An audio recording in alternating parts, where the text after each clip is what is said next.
दोस्तों, आपने प्रसिद्ध हिंदी फिल्म शोले का वह डायलॉग तो जरूर सुना होगा, अब तेरा क्या होगा कालिया।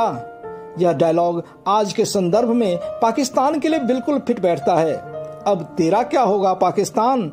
विश्व के सबसे बड़े और सबसे पारदर्शी लोकतंत्र भारत में जैसे ही श्री नरेंद्र मोदी लगातार तीसरी बार प्रधानमंत्री बने, वैसे ही यह प्रश्न उठना तो लाजमी है कि अब तेरा क्या होगा पाकिस्तान।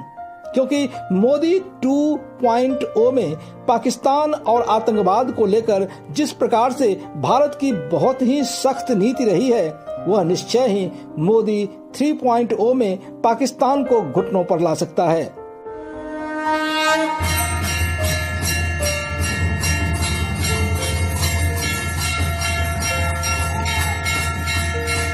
दोस्तों नमस्कार, मैं प्रदीप झा, मेरे इस चैनल में आपका स्वागत है। आपसे रिक्वेस्ट है कि आप चैनल को सब्सक्राइब कर बेल आइकन जरूर दबाएं। दोस्तों, पाकिस्तान उस बिगड़ैल बच्चे की तरह है जो अपने बाप को ही आंखें दिखाकर अथवा बर्बाद कर उसके कब्र पर अपने अहंकार का महल खड़ा कर जश्न मनाना चाहता है। पर मैं समझता हूँ इसमें उसका भी कोई दोष नहीं है। आपने सनातन शास्त्रों में बुरी संगति अथवा बुरे आदर्श के बुरे परिणाम के बारे में तो अवश्य सुना होगा। वही बातें पाकिस्तान के साथ आज चरितार्थ हो रहा है। जानते हैं पाकिस्तानियों के आदर्श कौन हैं? यदि नहीं जानते हैं तो मैं बताता हूं। उनके आदर्श हैं प्रसिद्ध लुटेरे और हत्यारे महमूद गजनवी, अहमद शाह अब्दाली, नादिर शाह और महाक्रूर मुगल बादशाह औरंगजेब, जिसने सत्ता पाने के लिए अपने भाइयों का कत्ल कर दिया और अपने बाप यानी कि पिता शाहजहां को काल कोठरी में कैद कर भूखे प्यासे मरने के लिए छोड़ दिया। ये तो रहे पाकिस्तानियों के आदर्श पुरुष। और जहां तक उनकी संगति की बात है तो पाकिस्तानियों का दोस्त है महाधूर्त चीन, जो फायदे के लिए अपनी मां को भी बेच दे। दूसरा दोस्त है महाशैतान उत्तर कोरिया या नॉर्थ कोरिया। और तीसरा दोस्त है महागद्दार तुर्की, जिसके खून में ही गद्दारी है। दोस्तों, अब आप ही बताइए, जिसके संगति और आदर्श ऐसे होंगे उनसे अच्छे व्यवहार की उम्मीद रखना तो बेईमानी ही है ना। दूसरी ओर भारत है, जिसके आदर्श हैं मर्यादा पुरुषोत्तम श्री राम, जिसने अपने पिता के एक वचन निभाने के लिए अयोध्या के साम्राज्य को ठुकराकर वनवास धारण कर लिया, जिसने एक महिला अपनी पत्नी सीता की स्वाभिमान की रक्षा के लिए लंकापति रावण जैसे महायोद्धा को धूल तो चटा दिया, पर लंका पर अपना शासन स्थापित नहीं किया। और जहां तक रही भारत की संगति, तो आप जानते ही हैं कि हम तो वसुधैव कुटुंबकम यानी कि सारा विश्व ही अपना परिवार के सिद्धांत को मानने वाले हैं। इसीलिए भारत विश्व बंधुत्व और शांतिपूर्ण सह अस्तित्व में विश्वास रखता है। दोस्तों, कहते हैं जब बच्चा बिगड़ जाए तो उसको रास्ते पर लाने के लिए पिता को सख्त मिजाज के साथ उसे सजा देना ही पड़ता है, खासकर तब जबकि लाख समझाने पर भी वह कुछ भी समझने के लिए तैयार ना हो। ऐसे में निश्चित रूप से पिता का ऐसा व्यवहार बेटे को पसंद नहीं आता है और वह पिता के खिलाफ हर संभव षड्यंत्र में लगा रहता है। ऐसे ही कुछ कहानी भारत और पाकिस्तान के साथ है। भारत के प्रधानमंत्री नरेंद्र मोदी ने अपने शुरुआती दिनों में पाकिस्तान रूपी इस बिगड़ैल बच्चे को समझाने का बहुत प्रयास किया। यहाँ तक कि वे नवाज शरीफ के बुलावे पर लाहौर भी गए।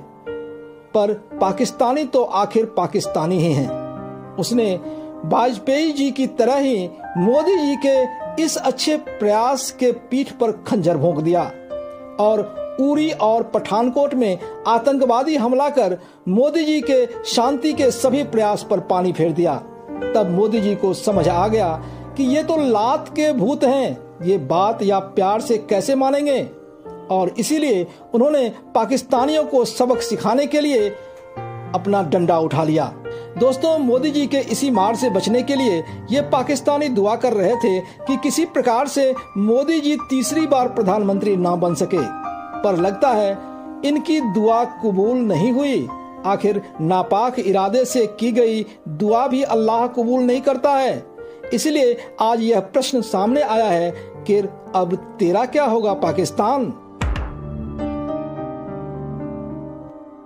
दोस्तों, फिर भी इतनी बदमिजाजी या नकारात्मकता के बीच भी सकारात्मक पहलू यह है कि ऐसा लगता है कि पाकिस्तान की आवाम या जनता में एक ऐसा पढ़ा लिखा युवा वर्ग सामने आ रहा है जिसका सोच इस घनघोर अंधेरे के बीच भी रोशनी पैदा करने वाली हो सकती है।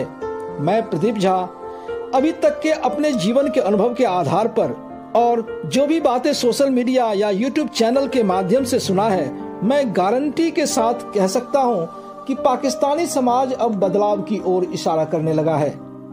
उनकी बातों से ऐसा लगता है कि भारत के समृद्धि व विकास के भागीदार वो भी बनना चाहते हैं, पर अपने हुक्मरान के मनमानी से परेशान हैं। दोस्तों, सच्चाई भी यही है कि जिस पाकिस्तानी हुक्मरानों ने इतने लंबे अरसे तक अपने अवाम का ब्रेन वॉश कर अथवा उनको उल्लू बनाकर सत्ता का मलाई खाया, आखिर वे अपनी ऐसो आराम की जिंदगी कैसे छोड़ देंगे।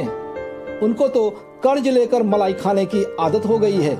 वे अब तक अवाम को भारत का डर दिखाकर ही कुर्सी का मजा लेते रहे हैं, पर मुझे ऐसा लगने लगा है कि अब पाकिस्तानी हुक्मरानों, चाहे वो नेता हो या मिलिट्री, उनके दिन लद गए हैं।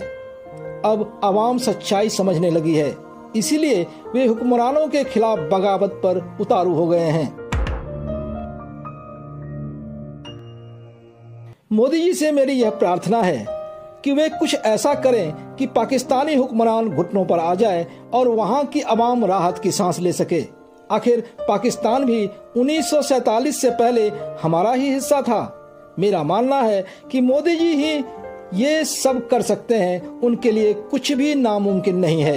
यदि यूरोप के देश यूरोपियन यूनियन बनाकर अपना हित साध सकते हैं, तो भारत और पड़ोसी देश क्यों नहीं एक बृहद भारत या ग्रेटर इंडिया के रूप में मिलकर एक शांतिपूर्ण समृद्धशाली दक्षिण एशिया बना सकते हैं। दोस्तों, भारत पाकिस्तान के रिश्तों के बारे में मेरा यह विचार कैसा लगा, यह हकीकत के कितने पास या कितने दूर है, इसके बारे में कमेंट कर अवश्य बताएं। जय हिंद, जय भारत।